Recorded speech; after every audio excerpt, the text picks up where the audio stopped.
Question number 4, solve the following right angle triangles. तो इसमें हमने राइट ट्राइंगल्स को सॉल्व करना है। राइट ट्राइंगल्स को सॉल्व करने से पहले कुछ ज़रूरी चीज़ें। राइट ट्राइंगल ऐसी ट्राइंगल होती है जिसमें एक एंगल 90 डिग्री का होता है। यहाँ पर हम जो नोटेशन इस्तेमाल करेंगे उसमें ए यूज़ होगा परपेंडिकुलर के लिए, बी यूज़ होगा बेस के लिए और सी यूज़ होगा हाइपोटेन्यूज के लिए। इसके अलावा हमने यहाँ पर पिथागोरस थ्योरम इस्तेमाल करना है। तो पिथागोरस थ्योरम क्या होता है? C square equal to A square plus B square, या हम इसको ऐसे भी लिख सकते हैं, हाइपोटेन्यूज स्क्वायर इक्वल होगा बेस स्क्वायर प्लस परपेंडिकुलर का स्क्वायर। फिर हमने इसमें जो ट्रिग्नोमेट्रिक रेशियोज इस्तेमाल करनी है वो भी हम रिवाइज कर लेते हैं। साइन थीटा रेशियो होती है परपेंडिकुलर बाय हाइपोटेन्यूज की, कॉस थीटा होता है बेस ओवर हाइपोटेन्यूज और टेन थीटा होता है परपेंडिकुलर ओवर बेस।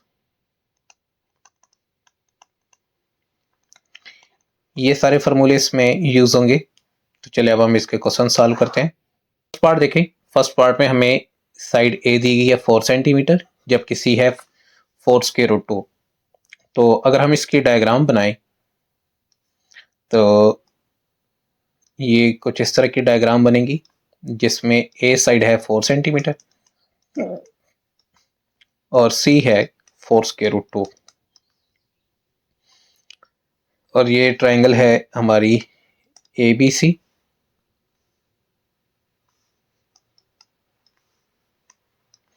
ए के अपोजिट ये आ गया, बी के अपोजिट यहाँ पर बी आ जाएगा और सी के अपोजिट ये सी आ गया, और ये वाला एंगल हमारा 90 डिग्री का है। अच्छा, तो अब देखिए हमने इसमें बी फाइंड करना है। ये जो साइड बी है ये क्या है? ये है हमारा बेस। तो हम फार्मूला यूज कर सकते हैं इसमें। अगर दो साइडें दी गई और तीसरी साइड फाइंड करनी हो तो पिथागोरस थ्योरम इस्तेमाल करेंगे। पिथागोरस थ्योरम क्या होता है? पिथागोरस थ्योरम होता है हाइपोटेन्यूज का स्क्वायर इक्वल होगा base square plus perpendicular square के। Mean C square equal to B square plus A square. सी की वैल्यू हमें दी गई है 4 स्क्वायर रूट 2, बी हमने फाइंड करना है और ए की वैल्यू है 4। तो 4 का स्क्वायर 16 और ये स्क्वायर रूट से कैंसिल हो जाएगा। यहाँ पर 4 का स्क्वायर रूट 16 आएगा, वो इधर आके माइनस हो जाएगा। तो हमारे पास आ जाता है बी स्क्वायर इक्वल टू 32 में से 16 गया तो 16 आ गया, और स्क्वायर रूट लेंगे तो बी की वैल्यू 4 सेंटीमीटर आ जाएगी।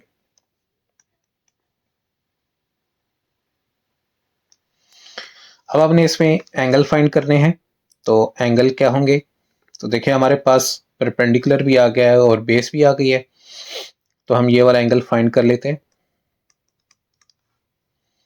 कैसे फाइंड करेंगे? Using tan theta equal to perpendicular over base. Perpendicular की वैल्यू भी 4 है, बेस की वैल्यू भी 4 है, तो tan थीटा इक्वल टू 1 आ जाएगा।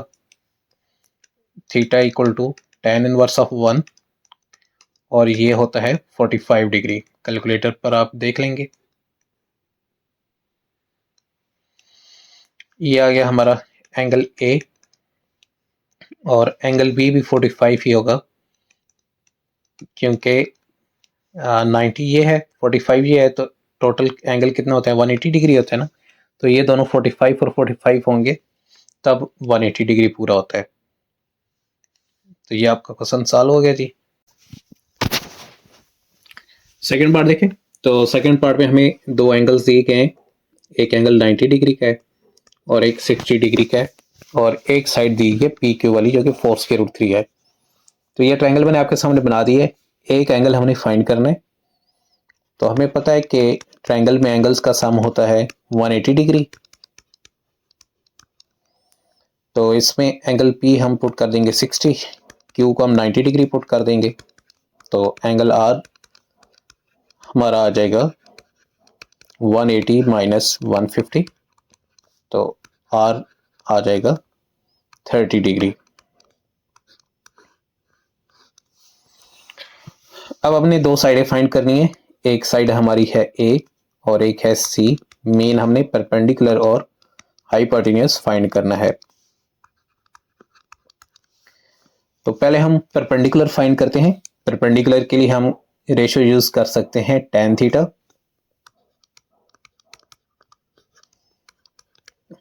tan 60 equal to perpendicular. Perpendicular में क्या आ जाएगा, परपेंडिकुलर है हमारा ए और बेस क्या है हमारी, बेस है बी। तो यहां पर आ जाएगा जी tan 60 इक्वल टू,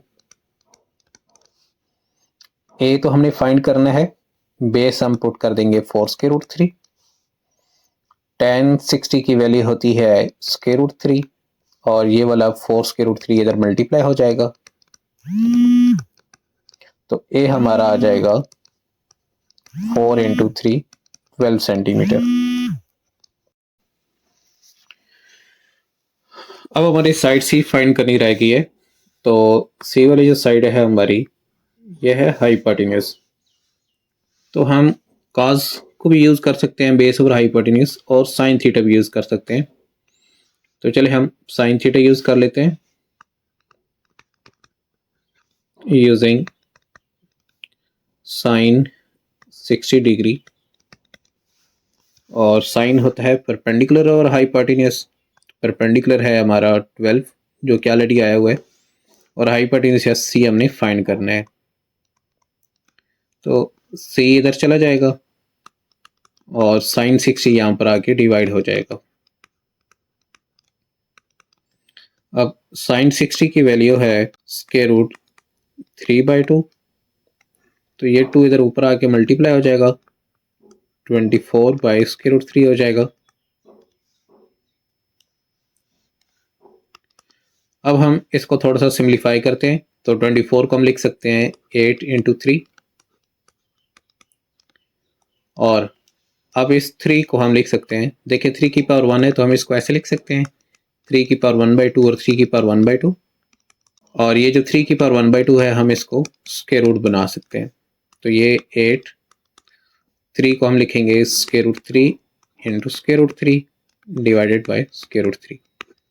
तो एक √3 कैंसिल हो जाएगा और एक रह जाता है, तो सी आपका आ जाएगा 8 √3 सेंटीमीटर। और अगर आप इस तरीके से सिम्प्लिफिकेशन नहीं करते, जस्ट आप इसको कैलकुलेटर पे डिवाइड कर देते हैं, तो वो भी ठीक होगा। थर्ड पार्ट है ट्रायंगल PQR। इसमें एंगल R है 90 डिग्री, PR है 8 और QR है 8। तो इसकी हम डायग्राम बनाएंगे। R के ऊपर 90 डिग्री है तो R हमने यहाँ पर ले लेना है, और P और Q हम इंटरचेंज कर सकते हैं, अपनी मर्जी से ले सकते हैं। अब हमें PR बताया गया है 8 मीटर, इसी तरह QR भी गिवन है 8 मीटर। ये दो एंगल्स फाइंड करने हैं और एक साइड हमने फाइंड करनी है। तो चलें, एंगल के लिए क्या होगा, using tan theta perpendicular over base, क्योंकि हमें परपेंडिकुलर और बेस गिवन है। ये वाली साइड है हमें परपेंडिकुलर है और ये वाली साइड जो है ये बेस आ जाएगी। तो परपेंडिकुलर आपको दिया गया है 8, इसी तरह बेस भी है 8। tan थीटा इक्वल टू 1 आ जाएगा, थीटा tan इनवर्स ऑफ 1 हो जाएगा, और tan इनवर्स ऑफ 1 45 डिग्री पर होता है, तो एंगल हमारा 45 डिग्री आ जाएगा।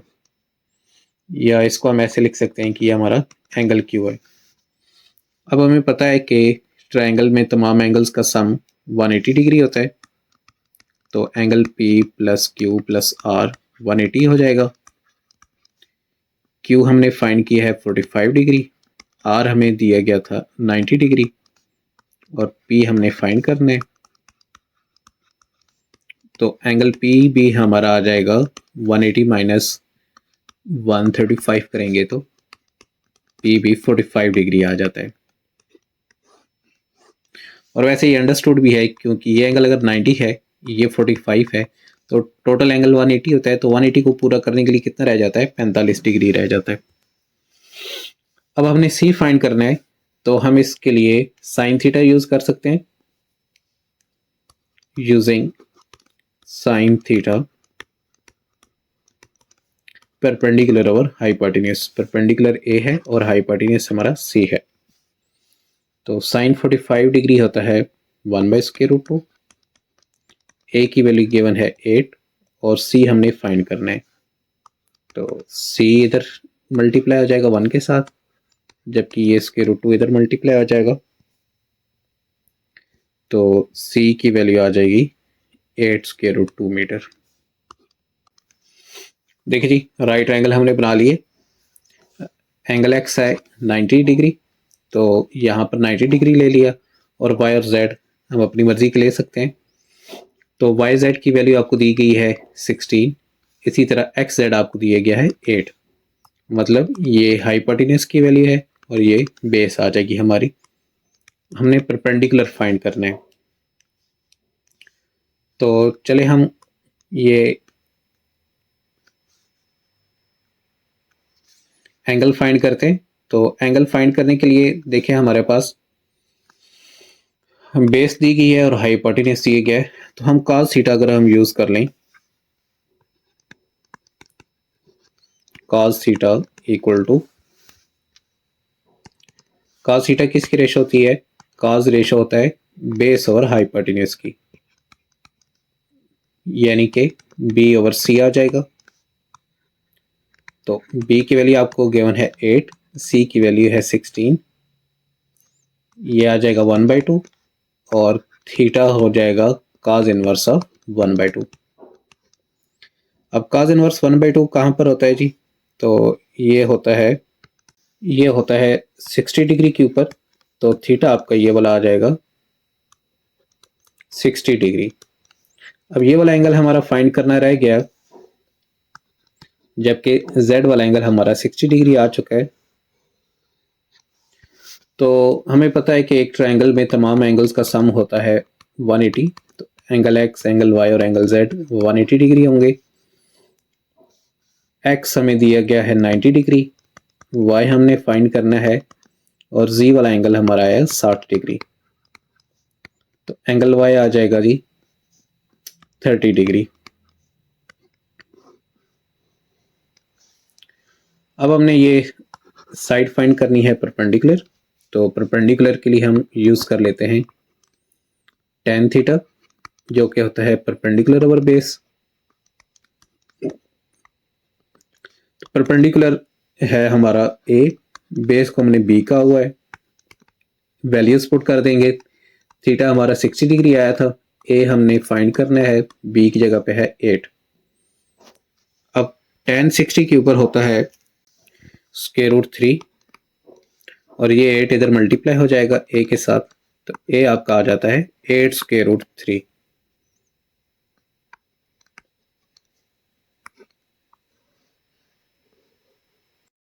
क्वेश्चन नंबर 5 में हमें x, y और z की ये वैल्यूज दी गई हैं, और हमने x² plus y² plus z² find करना है। तो इसी आंसर से हमें एक हिंट मिल रही है कि हमने इन तीनों इक्वेशंस का स्केयर लेके इनको ऐड कर देना है। तो इसको मैं 1 कह देता हूँ, इसको इक्वेशन 2 कह देते हैं, और इसको हम इक्वेशन 3 कह देते हैं। Squaring and adding equation 1, 2 and 3। तो देखिए, जो लेफ्ट साइड है इनकी वो आपस में ऐड हो जाएंगी, और राइट साइड ने आपस में ऐड हो जाना है। तो राइट साइड जो है सबकी x² plus y² plus z² हो जाएगी, और इसी तरह जो हमारी लेफ्ट स्क्वायर है इसमें आ जाएगा r cos alpha sign beta. ये हमारी थी x की वैल्यू, इसका स्क्वायर हो जाएगा। फिर y की वैल्यू आ जाएगी r cos alpha cos beta, इसका स्क्वायर।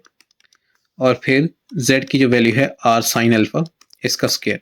अब हम इनका स्केयर ओपन करते हैं, r square cos square alpha sign square beta, यहां पर आ जाएगा r square cos square alpha cos square beta, और इसमें आ जाएगा r square sine square alpha. अब r स्केयर तीनों में आ रहा है, तो तीनों एक्सप्रेशन में से r स्केयर को हम कॉमन ले लेंगे, अंदर रह जाता है हमारे पास cos स्केयर अल्फा। पहले हम cos स्केयर अल्फा को इन दोनों में से कॉमन ले लेते हैं, तो अंदर क्या आ जाएगा जी, sine square beta plus cos square beta, जबकि ये वाला sine square alpha as it is आ जाएगा। उसके बाद cos स्केयर अल्फा, ये sine square beta plus cos square beta 1 हो जाएगा, प्लस साइन स्केयर अल्फा आ जाएगा साथ में, और अब ये वाला जो एज ए होल है cos square alpha plus sine square alpha, ये भी 1 की इक्वल होगा, तो आंसर आ जाएगा r स्केयर।